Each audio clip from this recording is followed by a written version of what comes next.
চলে গেলেন ২১শে জুলাইয়ে গুলিবিদ্ধ অনিল মিশ্র। রাত পোহালি রাজ্যের শাসক দল তৃণমূল কংগ্রেসের ঘোষিত কর্মসূচি ২১শে জুলাইয়ের শহীদ দিবস। লক্ষ লক্ষ মানুষ ধর্মতলায় সমবেত হবে।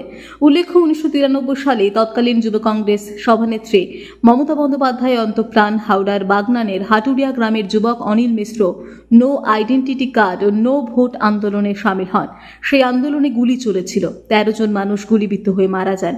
সেই আন্দোলনে হাওড়ার একমাত্র গুলিবিদ্ধ হয়েছিলেন অনিল মিশ্র। এরপর তার আর কোনো খোঁজ মিলছিল না। গুলিবিদ্ধ হয়ে হাসপাতালে ভর্তি হন। সহযোগীদের বাড়িতে না জানাতে বলেন। পরে ৮ দিন পর তিনি বাড়ি ফেরেন। তখন স্ত্রী জানতে পারেন। পরে তৃণমূল কংগ্রেস তৈরি করেন মমতা বন্দ্যোপাধ্যায়। সেই থেকেই তৃণমূল কংগ্রেসের সঙ্গে ছিলেন তিনি। গত শনিবার এহেন মমতাপন্থী মানুষ মারা যান। ফলে এলাকা তৃণমূল কংগ্রেসের কর্মীদের মধ্যে শোকের ছায়া। জানা গিয়েছে, শুক্রবার পর্যন্ত বিছানায় শুয়ে তিনি এবছর ২১শে জুলাই যেতে না পারার আক্ষেপ করেছেন।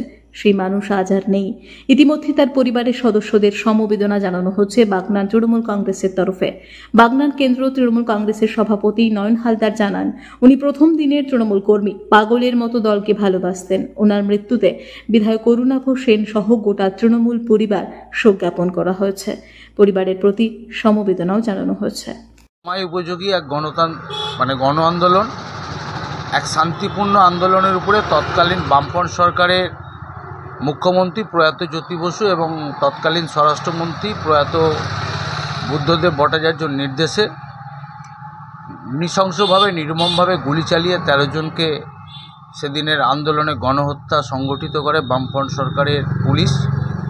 এবং সেই গণ আন্দোলনে সামিল হয়েছিলেন বাগনানের হাটুরিয়া গ্রামের অনিল মিশ্র, যিনি মমতা বন্দ্যোপাধ্যায়ের এক সৈনিক হিসেবে, একজন নাগরিক হিসেবে সেদিনের গণ আন্দোলনে তিনি সামিল হয়েছিলেন এবং সেই আন্দোলন করতে গিয়ে তিনি গুলিবিদ্ধ হয়েছিলেন। দীর্ঘদিন ধরে তিনি অসুস্থ ছিলেন। আমি গতকালকেও তাকে শ্রদ্ধা জানাতে গিয়েছিলাম। আমাদের প্রিয় নেতা হাওড়া গ্রামীণ জেলা তৃণমূল কংগ্রেসের সভাপতি বিধায়ক অরুণাভ সেন এবং বাগনান কেন্দ্র তৃণমূল কংগ্রেস পরিবারের পক্ষ থেকে তাকে আমরা শ্রদ্ধা জানিয়েছি, তার আত্মার চিরশান্তি কামনা করেছি। তার পরিবারবর্গের সঙ্গে কথা বলেছি, ওনার পরিবারবর্গ যেটা আমাকে জানিয়েছেন, উনি হাওড়া থেকে নিজস্ব প্রতিনিধির রিপোর্ট, টিভি নিউজ 10।